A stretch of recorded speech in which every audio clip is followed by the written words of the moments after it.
All right, welcome to The Explainer. Today we're diving into a book with a title that pulls no punches. The Rudest Book Ever by Shwetab Gangwar. We're going to distill its core, unfiltered wisdom for you. So let's just jump right in. So the book kicks off with a feeling that, let's be honest, probably hits home for a lot of us.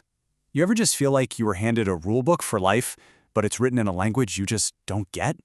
Yeah, we learn all this stuff in school, but nobody really teaches us how to live. And boom, right out of the gate, there it is. The world doesn't give a flying fuck about you. Now that sounds harsh, right? But the book argues it's not about being negative, it's actually freeing. Think about it, when you truly get this, you stop waiting around for permission or for someone to care. You start taking the reins of your own life. Okay, so this first big idea is, well, it's a bit of a tough pill to swallow. The book's argument is that from a very young age, most of us weren't really raised to be individuals. We were shaped. We were treated like a product. And what does that mean, being a product? It means you're basically assembled by your surroundings. You just soak up ideas, feelings, and reactions like a sponge, but you never really learn how to think for yourself. The core problem is we're taught what to think, not the much more important skill of how to think. And this is a huge, huge difference. Look at this. When you're just told what to think, you stick to what's familiar because it feels safe. Anything new or different seems threatening. But when you learn how to think, suddenly you're not scared of new ideas. You're curious. You don't ask for solutions. You start building your own. You see where this is going, right? This whole product programming, this need for comfort and familiar rules, it leads us directly into what the book calls a major trap. And it's a trap sold to us as the ultimate prize in life, the endless chase for happiness. And here's why it's a trap. When being happy becomes your number one goal, look what happens. You can't say no because you don't want to upset anyone. You stay in terrible relationships way too long. You put off the hard, important work, and you start trading your self-respect for a little bit of approval from others. It's just a recipe for long-term misery. So what's the solution? Well, the book's big insight here is to stop chasing the feeling of happiness altogether. Instead, focus on building a life that's actually, done right. Happiness isn't the goal itself. It's the natural result, the byproduct of living a life of substance. So, instead of happiness, the book says to aim for something much more durable: satisfaction. See, happiness can be so fleeting, right? It depends on what's happening outside of you.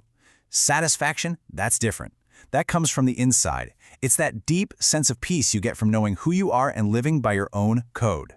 Okay, so how do we actually start doing this? How do we build this new mental operating system? Well, the book gives us two foundational principles for thinking. And true to the title, they're a bit rude, but they are incredibly practical.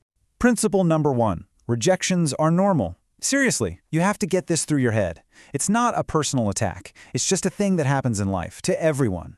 Taking every single no personally isn't logical. It's just your ego getting in the way. And the second principle is just as liberating. And it's this: people are weird. That's it. You don't know their story, their motivations, what's going on in their head, so stop trying to figure them out. It's a waste of your precious energy. Your job isn't to be a mind reader for everyone else. It's to understand yourself. And this leads to one of my favorite lines in the whole book because it's so beautifully blunt. First impressions are horseshit. Think about it. That initial gut feeling isn't real data. It's just an emotional reflex based on all your past experiences and biases. The book says to ignore it. Wait for actual patterns of behavior to show up before you make up your mind about someone. So, if we're supposed to stop trying to figure people out, how do we learn from others without just becoming a copycat? This brings us to a really important distinction the book makes: the difference between admiring someone and following them. And the difference is everything. When you admire someone, you're looking at a specific skill, a specific idea, and taking inspiration from it. You can learn from tons of different people and still be yourself. But when you follow someone, you're trying to become them.